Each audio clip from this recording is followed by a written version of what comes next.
Hi friends, আমি ঋতুপর্ণা। শীতকালের অন্যতম সেরা যদি কোনো ডেস্টিনেশন থাকে তো সেটা হলো আমার কাছে এই মালিয়া পার্ক।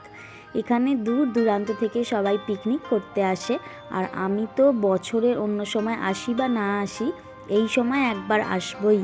কারণ হচ্ছে এখানে নানান রকম ফুলের সমাগম হয়, বিভিন্ন রকম যত্ন করে ফুল গাছ বসানো হয়। আর আমি তো জানেনই যে প্রচণ্ড রকমভাবে ফুল গাছ ভালোবাসি। শুধু ফুল গাছ নয়, সব কিছু গাছই আমার খুবই পছন্দ। আর এটা কিন্তু আমার ইনহেরিডিটি, কারণ আমার বাবা মাও ভীষণ গাছের প্রতি যত্নবান এবং আমার থেকে অনেক বেশি গাছ বসাতে বাবা এবং মা ভালোবাসে। বাবা মূলত ফল গাছ ভালোবাসে আর মা ফুল গাছ। আর আমি দুরকম গাছই মোটামুটি বেশ ভালোই বাসি।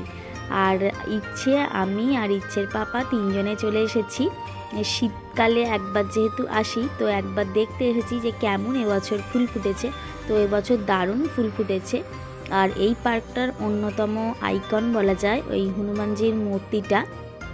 আর এখানে গোলাপ গাছে প্রচুর ফুল ফুটেছে, আর বিভিন্ন রকম পাতাবাহার দিয়ে স্ট্যাচু করা আছে, পাখির, নানান রকম ময়ূরের, এই সমস্ত কিছুর। আর এসেই আমরা একটা ভুট্টার প্যাকেট কিনে নিয়েছি। তো ঘুরে ঘুরে এখন ইচ্ছে ওটা খাচ্ছে।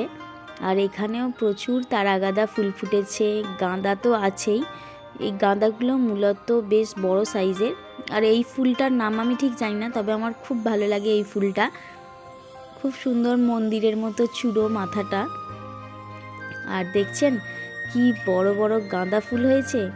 আর আগে তো গাঁদা ফুল ডাল কেটেই হতো, এখন ডাল কেটে আর হয় না, সবাই এই রকম গাছই বসায়। তো বেশ ভালোই সাজানো গোছানো, আর প্রচুর ভিড়ও ছিল। শীতকালে তো এমনি সবাই বেড়ানোর চেষ্টা করে। তো এপাশেও অনেক রকম ফুলের বাহার, আর ওই গাছগুলো খুব সুন্দর। এখানে চিনেগাঁদা কত রকমের, চিনেগাঁদা বা রক্তগাঁদা যাই বলুন না কেন, প্রচুর হারে ফুটেছে। আর এই তো এদিক ওদিক আমরা একটু ঘুরে এবার চলে এসেছি একটু ছোলার চাট খাবো বলে। আর এখানে সমস্ত জিনিসই নিরামিষ হয়, কোনো পেঁয়াজের কোনো কিছু ব্যাপার নেই। আর এটা তারকেশ্বর যাওয়ার যে মেন রোড, ঠিক তার পাশেই এই পার্কটা আছে। আর এই তো এবারে চলে এসেছি একটা চিলড্রেন্স পার্কে, ওরই ভিতরে আছে, মালিয়া পার্কের ভিতরে। এখানে শুধুমাত্র বাচ্চা এবং মহিলারা প্রবেশ করতে পারে। এখানে সবাই প্রচুর নানান রকম রাইড আছে, এখানে বাচ্চারা খুব মজা করে খেলে। আর ইচ্ছে তো এখান ওখান ঘুরছে, আর এই তো কি সুন্দর খেলছে ব্যাঙটাকে দেখে। আর অনেক অনেক রকম ফুলের বাহার ভিতরেও আছে। সমস্ত তীর্থযাত্রী যারাই তারকেশ্বর যায় সবাই এখানে এসে খুব মজা করে এবং রেস্ট নেয়। আর দেখুন গোলাপের কালারগুলো অসাধারণ, তবে বিদেশি কোনো গোলাপের বাহার এখানে না থাকলেও দেশি গোলাপই একবারে মাত করে দিয়েছে, এত হারে ফুটেছে। আবার গোড়ার কাছে ধনেপাতা, বেগুন এই সমস্তও চাষ হয়েছে।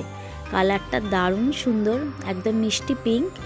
আর এইগুলোতে টিকিট কেটে এগুলোতে খেলতে হয়, মানে এগুলো চাপা যায় টিকিট কেটে। আর এই তো এইখানটাও একটা খুবই সুন্দর প্লেস পার্কের ভিতরেই। এই যে গেটটা দেখছেন, এই গেটটা সমস্ত একদম ঝিনুক, এবং যে ছোটদের যে খেলার গুলি হয় কাঁচের, সেই কাঁচের গুলি দিয়ে তৈরি করা। একটু নষ্ট হয়ে গেছে, কারণ আমরা ছোট থেকেই দেখছি এই রকম একই টাইপের। এখানে একটা ময়ূরপঙ্খী নৌকা।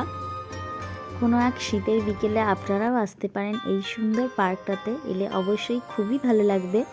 তো আজকের ব্লগটা এখানেই শেষ করছি। সবাই ভালো থাকবেন আর শীতে প্রচুর প্রচুর এনজয় করবেন। Take care and thanks for watching.